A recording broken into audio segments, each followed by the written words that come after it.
네, 나가보시죠. 네. 네, 다음 기자분은 이제 신재근 기자가 소개를 해주셨습니다. 바로 부동산부의 완전 미남, 초절정 미남인 김원규 기자님께서 함께 하시는데, 요즘 들어서 좀 많이 김원규 기자와 함께하고 계시는데, 어떤 말씀을 해주셨는지 좀 볼까요? 김원규 기자 오시는, 준비하시는 동안. 김원규 기자, 죄송합니다. 제가 발음이 안 됩니다. 김원규 기자네. 신재근 기자의 여파로 지금 진행을 할 수가 없는 상태에 이르렀는데, 안녕하세요, 선배. 네, 이제는 안녕하세요. 후배에 이어서 선배의 어떤, 미남 선배와 함께 하니까 굉장히 좀 떨리기도 하고 긴장이 되는데, 아, 저도 마찬가지입니다. 네, 일단 자기소개 한번 부탁드리겠습니다. 많이 나오셨지만, 그래도 네. 한 번 더. 네, 부동산부 김원규 기자고요. 지금 네. 이제 서울시 출입하고 있고, 네. 그 외에 현재 지금 서울시 내 재개발, 재건축 그리고 전반적인 부동산 관련해서 지금 다루고 있습니다. 네, 신재근 기자는 자동차 조선 중에 조선이 좋다고 하셨는데, 재개발, 재건축 중에 어떤 면이 관심이 있으십니까? 저는 개인적으로 재건축을 좋아합니다. 저도 재건축을 좋아하는 상황인데, 재건축이 네. 훨씬 더 돈이 되니까 그런 거 아닐까요? 뭐 그럴 수도 있는데 네. 지금 이제 제가 최근에 이제 계약한 아파트가 이제 TMI. 재건축 연한을 또 이제 한 2, 3년 앞두고 있어가지고 굉장히 관심이 많으시겠어요. 그렇습니다. 네, 어쨌든 여담은 여기까지 해보도록 하고 네. 오늘 김원규 기자 리포트 보신 분들 많으실 겁니다. 이제 전셋값이 치솟고 있고 이게 임대차법의 영향이다 이런 얘기들 많이 하고 있는데 전셋값이 치솟고 있다. 네. 정말 이게 심각한 수준인지 저는 좀 와닿지 않거든요. 어느 정도 수준인가요? 그러니까 저도 처음에는 이게 그러니까 기사로만 통해서 와닿지 않았거든요. 네. 근데 이제 제가 지금 이제 아파트 계약을 하고 나서 그 전에 이제 전세 세입자로 살았어요. 네. 근데 처음에는 뭐 한 4억 원대로 이제 들어왔는데 이제 1년 반 정도가 지났는데 네. 지금 벌써 6억이 넘었습니다. 어머. 그러니까 이게 1년 반 만에 제가 이제 1억 이상을 더 대출을 받아야 하는 그래야 상황이 전세, 된 거죠. 갱신할 수 있는. 이게 확 와닿으니까 정말 심각하구나 이런 생각이 들었어요. 그래서 집을 바로 사셨어요? 그렇습니다. 어머. 왜냐면 저는 또 이제 집에 또 한 가정이다 그쵸. 보니까 이제 아이들이 이제 계속 옮겨 다닐 수는 없잖아요. 네. 그리고 또 이제 집에서 이제 제 아내도 네. 힘들어하고 이래가지고 네. 이참에 그냥 하자 그래가지고 네. 근데 구매했습니다. 사실 전셋값 올라서 전셋값 이제 충당하느니 차라리 김원규 기자처럼 집 산다 이런 사람들도 있지만 네. 김원규 기자는 부자라서 집을 사실 수 있었던 거고 사실은 전셋값도 오르고 월세도 오르고 집도 못 사고 많은 분들이 사실 고통을 받고 있는 상황 아닌가요? 네, 맞습니다. 그러다 보니까 네. 이게 저도 그냥 또 한편으로는 되게 감사한 부분도 있지만 네. 또 다른 분들은 이제 자금 여력이 진짜 없을 때는 이럴 네. 때 어떻게 해야 될까 이런 고민이 생기더라고요. 네. 이제 또 거기에서 제가 할 수 있는 역할은 뭘까?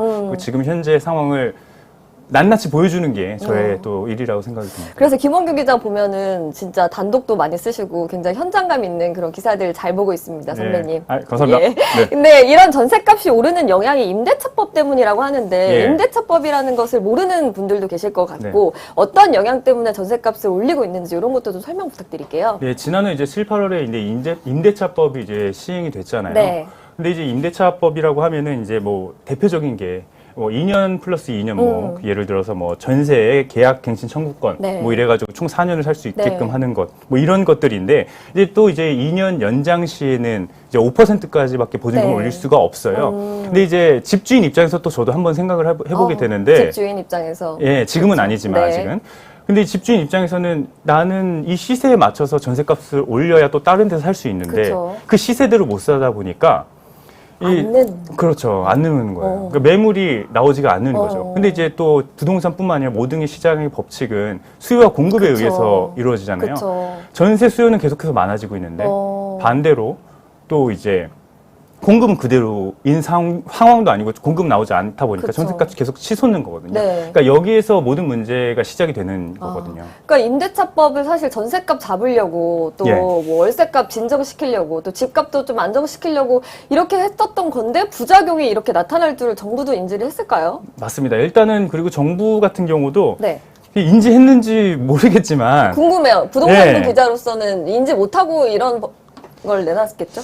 그러니까요. 근데 이제 네. 일단은 그 홍남기 경제부총리가 뭐 올 연말에 계속해서 뭐 전세와 관련해서 대책을 네. 내놓겠다 내놓겠다. 뭐 이런 얘기는 했어요. 네. 근데 업계에서는 그 대책이 무엇일까 뭐 이런 얘기를 지금 오며 가며 이제 듣고 있는데 네. 일단은 첫 번째로 이제 표준 임대료를 도입할 거다. 그리고 뭐 전세 지금 이제 대출을 좀 막고 있는 상황이잖아요. 네. 이런 거를 풀 수도 있다. 이런 얘기가 나오는데 대표적인 게 이제 표준 임대료인데 이거에 대해서 사실 말이 많아요. 표준 임대료면 이제 적정 수준의 가격을 좀 제시를 한다 이런 얘기인가요? 그렇죠. 이제 각 동과 구의 어떤 시세를 맞춰서 전세 보증금의 어떤 수준을 상한제를 만들어서 그 이상 못 올리게끔 하는 거거든요. 이것도 부작용이 만만치 않을 것 같아요. 벌써부터 말이 많아요. 왜냐하면 이게 각 동에 있는 아파트들도 구축이 있고 신축이 있고 그 그쵸. 시세대로만 할 수 없거든요. 그쵸. 선호도도 다 다르고요. 그쵸. 근데 이거를 그 획일화하다 보면은 분명히 시장 교란이 있을 수밖에 없거든요. 근데 그런 거를 또 도입하려고 하고 있다는 거죠. 그렇죠. 표준 지금 임대료를. 계속해서 이제 그런 얘기가 나오고 있는 상황입니다. 네.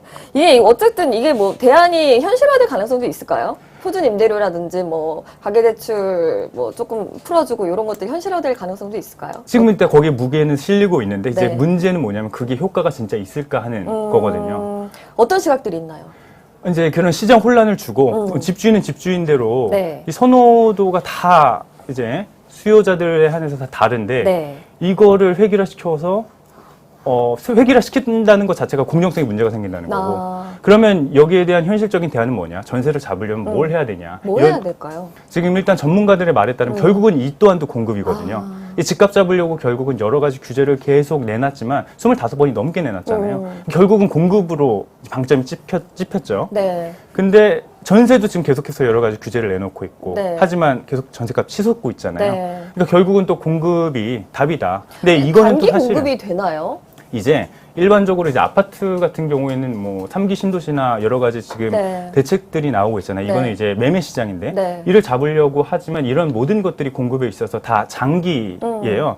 3기 신도시만 해도 가장 빠른 게 2028년 굉장히 입주거든요. 멀었네요. 그렇죠. 근데 네. 이것도 지금 정부에서 예상하는 시간이란 더 말이죠. 늦춰질 수도 있다는. 아직 뭐 현금 청산 얘기도 나오지도 않은 상황이에요. 더 늦춰질 가능성도 많고요. 그러니까 장기적인 시각으로 해서 이제 공급을 한다는 건데 이 전세는 사실 좀 매매랑 다르거든요. 전세는 말 그대로 실수예요. 지금 당장 내가 살 곳을 찾는 거거든요. 그러면 예를 들어 뭐 예전에 나왔던 호텔 임대 같은 것들 그렇죠. 그런 것들도 대안으로 제시될 수 있다라는 생각이 드는데 그것도 또 논란이 있었잖아요. 그렇죠. 근데 이제 호텔도 리모델링을 또 해야 되고, 네. 예, 그리고 뭐 자녀가 있으신 계층에 한해서는 그 호텔 방도 없는 경우도 있는데 그거 살 수가 없는 상황이거든요. 네. 그래서 지금 대안으로 제시되고 있는 게 다주택과 관련해가지고 이를 좀 소폭 리모델링해서 빨리 매물을 풀어야 된다. 이렇게 지금 얘기가 나오고 있거든요. 이게 다주택 같은 경우에는 3개월에서 6개월 정도면은 이게 공급이 이루어질 수 있거든요. 예, 지금 이제 전문가들이 이런 부분을 빨리 해결을 해야지만 네. 지금 전세를 잡을 수 있다 이렇게 얘기하고 있습니다. 네, 신재근 기자가 지금 앞에서 보고 있는데 신재근 기자 대답은 이렇게 3줄 이상으로 해주시기를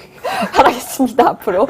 네, 이렇게 조금 말씀해 주셨는데 김원규 네. 기자 부동산 전문가시잖아요. 여러분들 한번 질문 있으시면 또 댓글로 달아주시면 감사하겠습니다.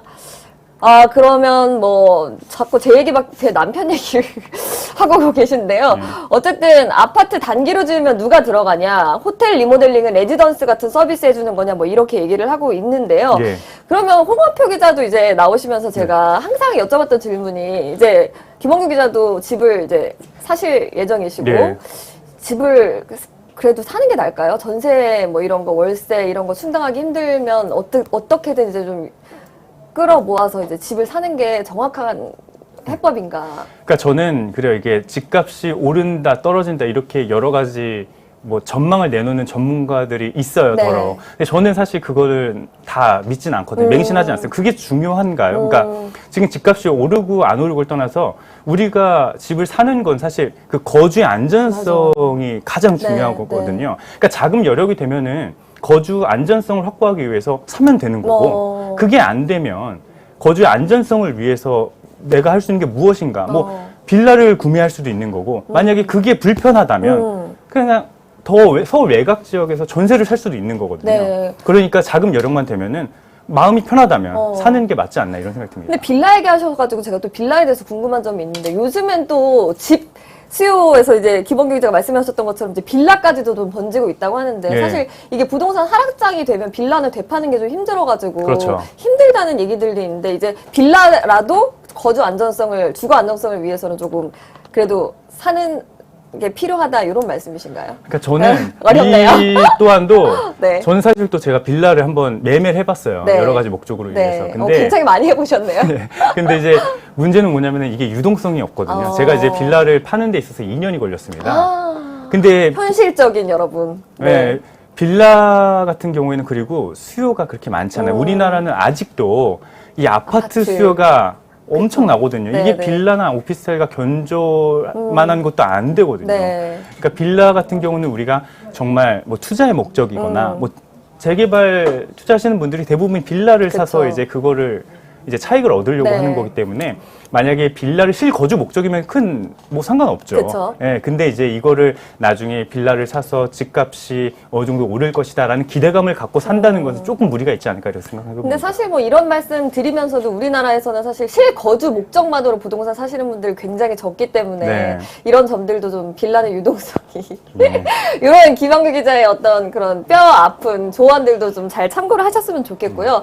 제가 또 최근에 V1 테라스 그 판교에 있는 네. 거기 청약에 넣었어요. 네. 근데 청약에 이제 당첨이 되지가 않았는데요. 네.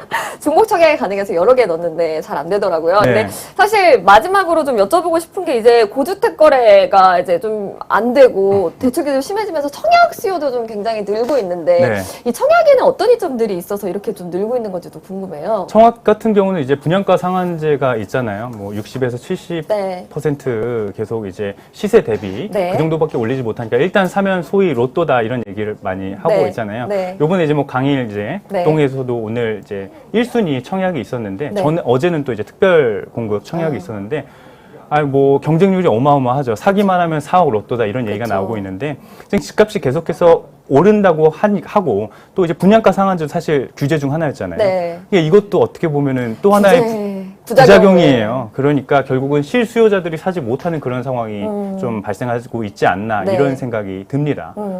이렇게 부작용 어떻게 보면 규제가 규제를 낳고 규제가 또 부작용을 또 낳는 이런 좀 악순환이 좀 발생하고 있는 것 같은데 끝으로 이제 김원규 기자는 네.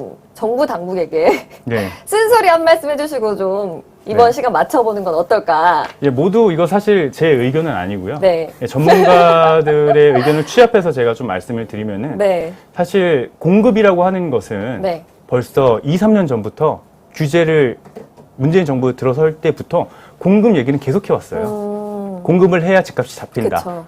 사실 문재인 정부가 들어서기 전에 집값 잡겠다고 이제 공약을 했었잖아요. 네. 공급을 계속 하겠다고 했는데 결국은 여러 가지 규제로 인해서 결국은 공급으로 왔잖아요. 네. 지금 전세도 사실 지금 결국은 공급이다라고 네. 얘기하고 있는데 네. 안타깝습니다. 네. 여기까지입니다. 안타깝습니다라는 단어가 제 가슴을 울리는데요. 어쨌든 뭐 전세난, 또 월세난, 또 집값이 너무 뛰어서 고생하시는 분들, 저도 조금 거기에 동감하면서 그런 생각이 드는데 오늘 김원규 기자 말씀 듣고 또 앞으로의 계획도 좀 잘 세우시기를 바라겠습니다. 김원규 기자 감사합니다. 감사합니다. 네. 오늘 뉴스플러스 외전 재밌는 소식과 두 미남과 함께 해봤는데요. 일단 뭐 신재근 기자의 총평은 답정너였다라는 거고 이제 김원규 기자의 총평은 아주 전문가 같은 그런 날선 발언들이었다 이런 건데요. 뉴스플러스에서는 다루지 못했던 신랄한 얘기들도 좀 들어봤고 그래서 더 재밌고 유익했던 시간이 아니었나 싶습니다. 오늘 뉴스플러스 외전 시청해주신 분들 너무 감사드리고요. 다음 이 시간에 또 뵙겠습니다. 고맙습니다. 안녕. 안녕.